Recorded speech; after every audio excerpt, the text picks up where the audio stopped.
Hello, good evening and Jai Hind to everyone present over here. ये हमारी संजीवनी की थर्ड वीडियो है गाइस, और इस वीडियो में मैं आपको पॉलिटी के इम्पॉर्टेंट जो टॉपिक्स है आज से कंटिन्यू कराने वाली हूँ। This is our first GS वाला टॉपिक। पॉलिटी सब्जेक्ट अभी आपकी चल रही है, इसके बाद आपके बाकी के सब्जेक्ट्स भी ऐसे ही होंगे और जो इम्पॉर्टेंट टॉपिक्स है वो टिल एग्जाम कवर होगा।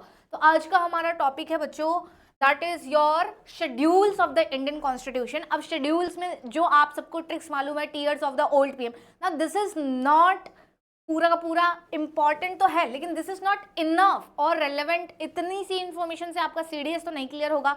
यहाँ जितनी चीजें मैं शॉर्टली कवर कराने की कोशिश करूंगी एंड देयर आफ्टर क्वेश्चन की प्रैक्टिस, ये प्लीज ध्यान से सुनना। इसके अलावा शाम को हम और भी बहुत सारे इसी टॉपिक्स के सेम पीवाईक्यूज करने वाले हैं in our Telegram group. So without any delay let us now move towards our class. चलो, सबसे पहले अगर हम शेड्यूल्स ऑफ इंडियन कॉन्स्टिट्यूशन की बात करें तो हमारे यहाँ पे 12 शेड्यूल होते हैं इंडिया के कॉन्स्टिट्यूशन में।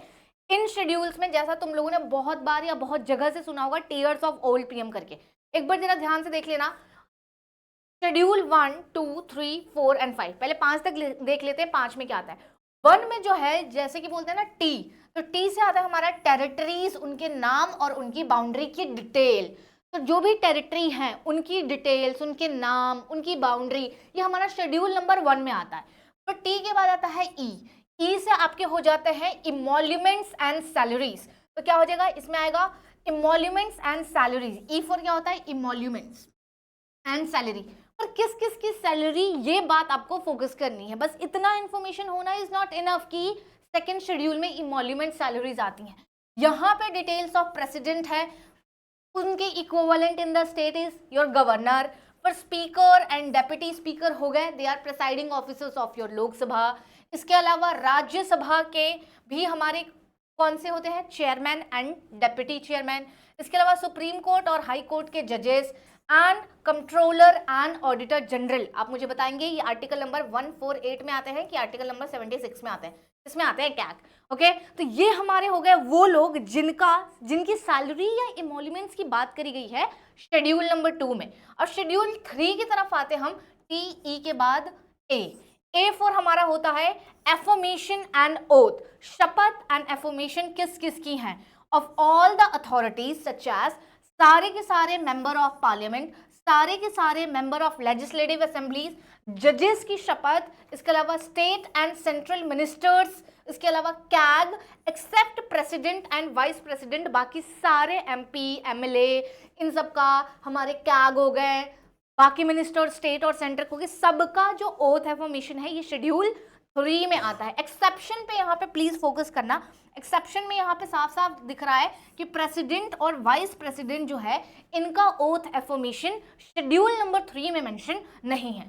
शेड्यूल 4 की बात अगर हम करें तो टी ई ए के बाद आर। नाउ आर फॉर होता है, रचा मैम नहीं, राज्यसभा। आर फॉर क्या होता है, Rajya Sabha. So allocation of seats in the Rajya Sabha that too based on the number of member of parliament from state and union territories. क्योंकि ये तो प्रपोर्शन में होता है, राइट। एक क्लास लूंगी उसमें बताऊंगी कैसे कौन सा प्रपोर्शन में होता है। सो 4 में हमारे allocation of seat to the Rajya Sabha. बस इतनी सी बात याद रखना। Fifth schedule is one of the important schedules. यहाँ पे क्या होता है आपका, एस आता है, टीयर्स का एस। एस का मतलब है शेड्यूल एरिया वाले ट्राइब्स। तो शेड्यूल एरिया जो है वहां जो ट्राइब्स रहती हैं उसके लिए हमारा होता है 5th, लेकिन जो 6th वाला है वो अदर्स की बात करेगा, ठीक है, अभी थोड़ी देर में देखेंगे। तो schedule areas and schedule tribes, administration and control law की डिटेल्स हमारी 5th में दी हुई है। अभी आपको बताऊंगी कि कौन कौन से स्टेट्स हैं जो 5th वाले में कवर होती है अलग से। अब moving towards the next one, हमारा टीयर्स एस तक हो गया था, ऑफ ओल्ड और पीएम लास्ट में आएगा। तो 6th शेड्यूल देखो, सेम वही ट्राइबल से ही रिलेटेड है। ट्राइबल एरियाज एडमिनिस्ट्रेशन इन, ध्यान से सुनना, असम, मेघालय, त्रिपुरा एंड मिजोरम। याद रखना, कैसे याद रखोगे, एक ट्रिक बता देती हूँ, ऐसे याद रखना। मेक माई ट्रिप टू, कहाँ जा रहे हो, असम। मेरे साथ चलना, ठीक है, एग्जाम क्लियर होने के बाद, पर पहले ये सीख लो चुपचाप। MakeMyTrip to Assam. तो MakeMyTrip to Assam that too without money. अब इसमें मनी नहीं है, इसका मतलब तुम ये समझ जाओगे कि मणिपुर इसमें नहीं आता, विदाउट मनी, क्योंकि मनी तो मैम देंगी, right. I am sponsoring your trip guys, please. So make my trip to Assam without money. Without money means Manipur is not there in your schedule number 6। कौन कौन से हैं हमसे फिर? मेघालय एंड मिजोरम है, और असम तो बता दिया मैंने, और त्रिपुरा मेक माई ट्रिप का टी से इज योर त्रिपुरा। 7वें शेड्यूल की तरफ बढ़ते हैं, that is your F. F से होता है आपका फेडरल सिस्टम या फेडरल स्ट्रक्चर। अब फेडरल का क्या मतलब है? सिंपल लैंग्वेज में सुनना, फेडरल का मतलब है कि distribution of power between your centre and state. Okay, तो यहाँ पे भी details of power of union and state government and concurrent list, अभी इसका लिस्ट भी दिखाऊंगी कि कौन कौन से सब्जेक्ट कौन से वाले में आते हैं। 8वां शेड्यूल जो बहुत ज्यादा इंपॉर्टेंट शेड्यूल है, ओ से क्या होता है? आपके ऑफिशियल लैंग्वेजेस होते हैं। ऑफिशियल लैंग्वेजेस हमारे पहले 14 थे, अभी कितने हो गए हैं? 22। इसके सारे अमेंडमेंट्स भी आज ही हम याद करेंगे। 9th शेड्यूल जो है, 9th शेड्यूल हमारा किससे रिलेटेड है? हमारा लैंड रिफॉर्म से रिलेटेड है। और 10th शेड्यूल की मैं बात करूं तो 10th schedule is regarding the disqualification of members of parliament and members of legislative assembly. अब 10th शेड्यूल को हमने ऐड किया है एक अमेंडमेंट से, and that amendment is your 52nd amendment of 1985। Please ध्यान रखना कि हमारा एंटी डिफेक्शन वाला, डिस्क्वालिफिकेशन वाला 10th शेड्यूल जो है ये 52nd कॉन्स्टिट्यूशनल अमेंडमेंट एक्ट 1985। अच्छा, मुझे बताना जरा, कॉन्स्टिट्यूशनल अमेंडमेंट एक्ट कौन से आर्टिकल में आता है? दूसरा, ये कौन से पार्ट में आता है? देखो जरा कितनी तैयारी चल रही है। हिंट दूं क्या? विराट कोहली में 2 ऐड कर दो। अब तुम जानो मैंने क्या बोला। अब आ जाओ शेड्यूल नंबर 11 और 12। पीएम, पी का मतलब होता है यहाँ पे पंचायती राज, और एम का मतलब होता है म्युनिसिपैलिटीज। अगेन ये स्टार्टिंग से तो थी नहीं, तो ये भी कुछ अमेंडमेंट से ऐड हुई है। तो responsibilities and power of Panchayati Raj, it was added through 73rd amendment act of 1992, whereas responsibilities and powers of municipalities, they are added by 74th constitutional amendment act of the same year 1992। additional information please ध्यान में रखेंगे, जो अब बताऊंगी यहां से question आएंगे।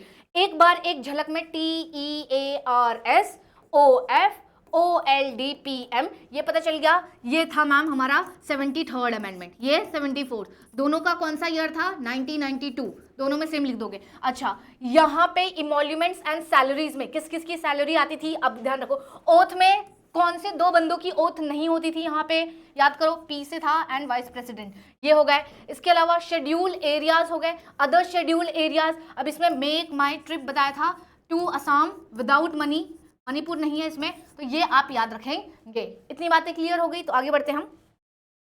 Now 7th schedule, ये एक्स्ट्रा इंफॉर्मेशन है और ये ध्यान रखना है, अदरवाइज क्वेश्चन सॉल्व नहीं होंगे। 7th schedule of the constitution deals with distribution of subject between union list, state list and concurrent list. Union list वो लिस्ट है जिसपे राज्य की, राज्य मतलब यूनियन, यूनियन मतलब सेंटर, मतलब सेंटर की सरकार जो है वो क्या करेगी? लॉज बनाएगी, कानून बनाएगा। स्टेट लिस्ट क्या है? जहां पे state, individual state, for example UP, Haryana, MP, ये बनाएंगे। और कंकरेंट कहाँ है? जहां पे कलेक्टिवली दोनों बना सकते हैं कोई rules. It was borrowed from Australian constitution, also known as federal distribution of power. Clear है? अब आ जाओ, यूनियन लिस्ट कौन से हैं? स्टेट और कंकरेंट। यूनियन लिस्ट में ओरिजिनली हमारे पास 97 सब्जेक्ट्स थे, लेकिन अब 100 है। स्टेट लिस्ट में वी हैड 66, उसको कम करके वी आर करेंटली हैविंग 61। पहले हमारे पास 47 थे कंकरेंट में, अभी 52 है। ध्यान रखो, सबसे पहले यूनियन में मेजर चीज, जैसे कि parliament has exclusive power to legislate. Example, इसमें सिर्फ पार्लियामेंट लॉ बनाएगी, स्टेट लेजिस्लेचर नहीं। जैसे कि defence, banking, arm forces, citizenship, foreign affairs, atomic energy, जो मेजर चीजें हैं वो कौन करेगा? यूनियन। इसके बाद स्टेट में आ जाओ, तो स्टेट्स के पास एक्सक्लूसिव पावर होती है to legislate except in special circumstances. अब यहाँ एक्सेप्शन जो आया है, इट इज वेरी इंपॉर्टेंट, क्योंकि कुछ ऐसे सिनारियो और सिचुएशंस हैं जहां पे इस स्टेट लिस्ट पे यूनियन लॉ बना सकती है, जैसे कि इमरजेंसी, जैसे कि अगर राज्यसभा ने 2/3 मेजॉरिटी से कुछ पास किया, जैसे कि जब 2 या 2 से अधिक स्टेट एक कॉमन चीज मांगने की गुहार लगाए और सेंटर से बोले कि हमारे लिए बना दो, तो ऐसी वाली सिचुएशंस में स्टेट लिस्ट के मैटर पे यूनियन लॉज बना सकता है। I have added it, I will show you कौन कौन से केसेस हैं। तो एग्जाम्पल कौन सा है? Land, police. अब देखो, पुलिस जो होती है, हर एक स्टेट की अपनी पुलिस होती है, ठीक है ना। तो पुलिस जो होती है हर एक स्टेट के अंदर आती है। लैंड हो गया, public order, maintenance, law, health, sanitation, ठीक है, गैम्बलिंग, बेटिंग, ये सब क्या है, ये हमारे स्टेट लिस्ट के मैटर्स हैं। अब आ जाओ कॉन्करेंट, फिर दोनों का अधिकार है, दोनों बना सकते हैं।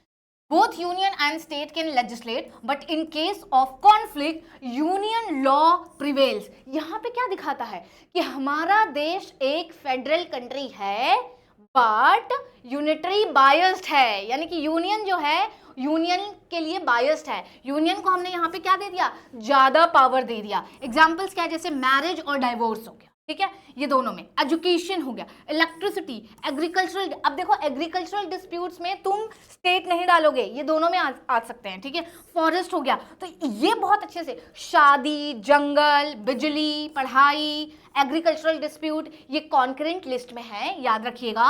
स्टार्टिंग में 47 सब्जेक्ट्स थे, अभी हमारे पास 52 सब्जेक्ट्स हैं। Moving towards the next thing. अब देखो स्पेशल सर्कमस्टांसेस कौन कौन से हैं जिसपे यूनियन जो है लॉ बनाएगी स्टेट लिस्ट वाले सब्जेक्ट पे।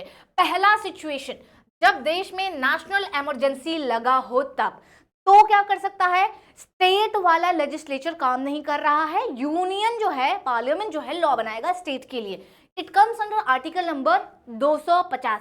कोई बच्चा ये नहीं समझेगा कि नेशनल इमरजेंसी 250 में, ना, बिल्कुल गलत, क्योंकि नेशनल इमरजेंसी कितने में है, 352, 356, 365, इनमें है 360 फाइनेंशियल, इनमें है, ना कि इनमें। इसलिए याद रखना कि जब नेशनल इमरजेंसी के वक्त स्टेट में यूनियन लॉज बनाए तो वो 250 में है। क्लियर। अब 250 के बाद पहले 52 सीखते हैं, 53 उसके बाद दूसरा सीखेंगे, ठीक है।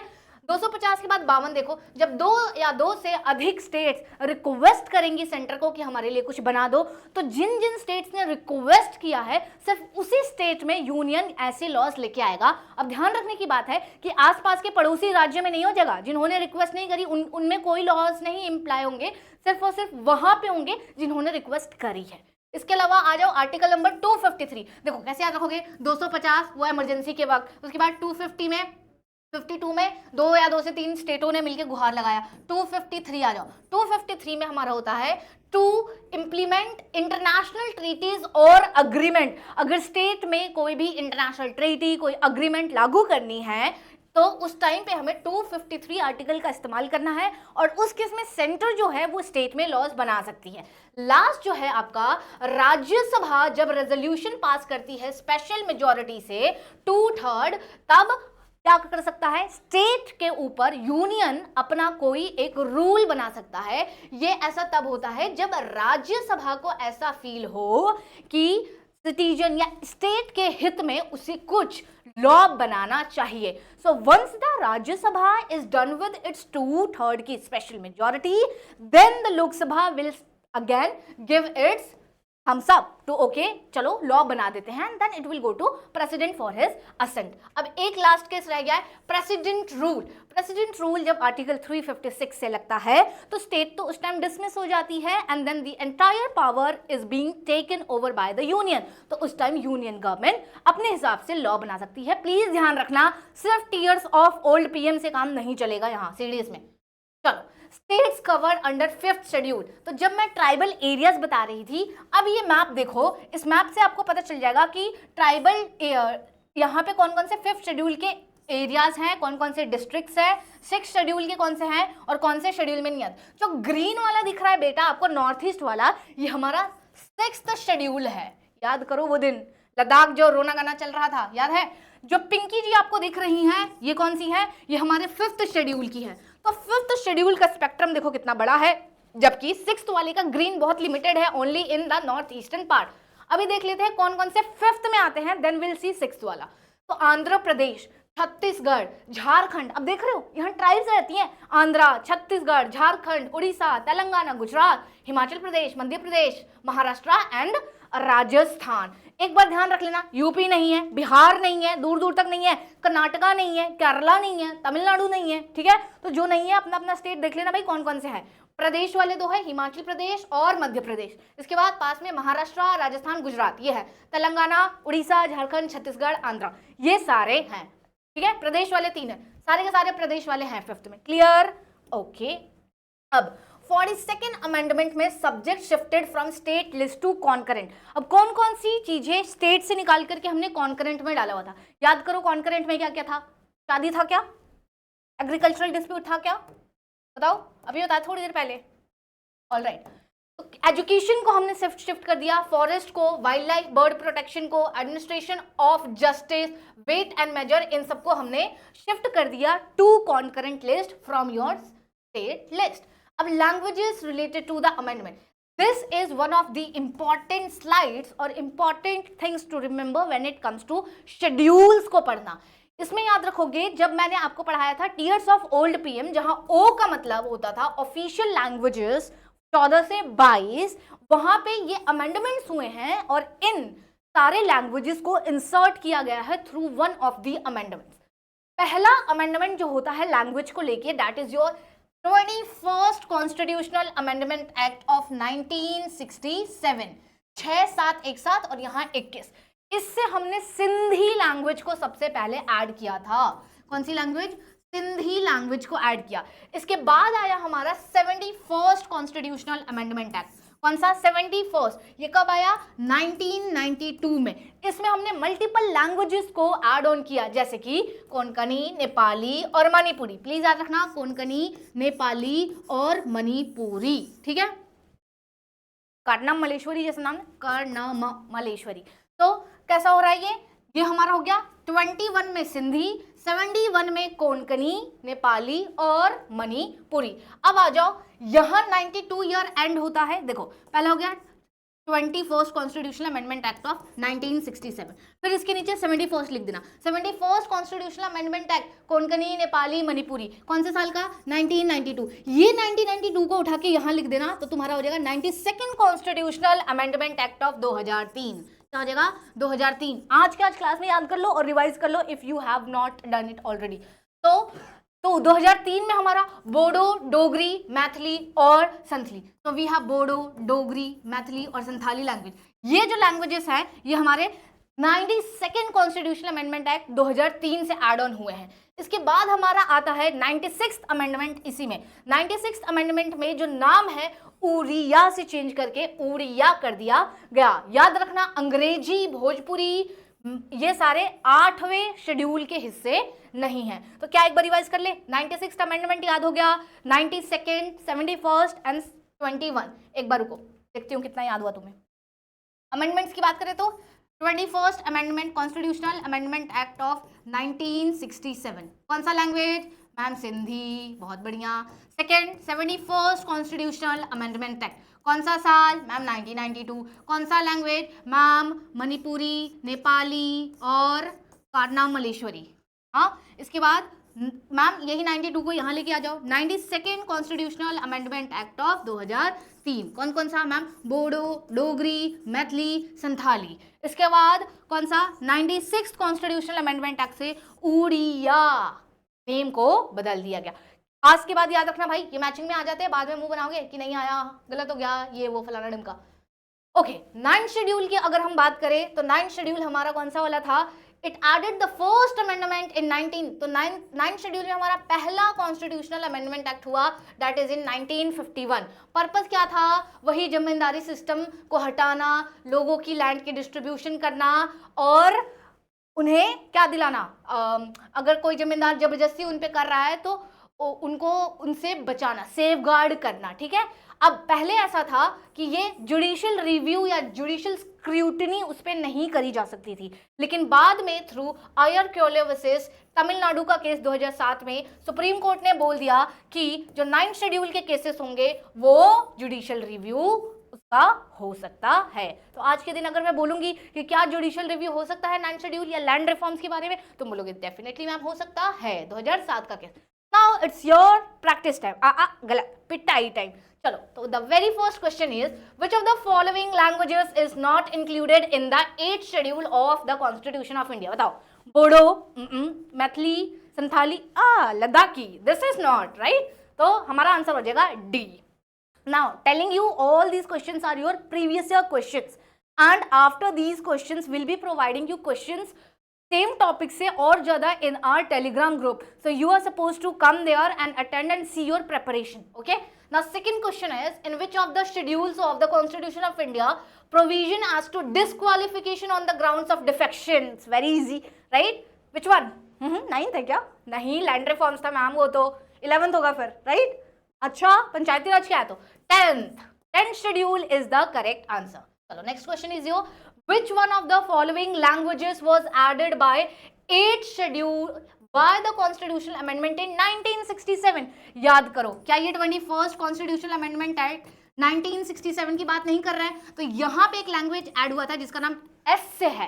कौन सा है इसमें से? उर्दू नहीं, कश्मीरी, खाजी भाई है ही नहीं है तो सिंधी लैंग्वेज. आ रहा है, सॉल्व हो रहा है? Yes I know. अब देखो भाई next question, consider the following, CDS 2022 का है, following pairs of schedules and content of the constitution of India. अब देखना है और बताना है how many of the above pairs are correctly matched. इनमें से कितने? तो 4th शेड्यूल क्या ओथ की बात करता है? हमारे यहाँ पे क्या लिखा है? कुछ लिखा है? कुछ भी बोल रहा है. 3rd शेड्यूल में क्या है? Allocation of seats to the council of states, मतलब राज्यसभा.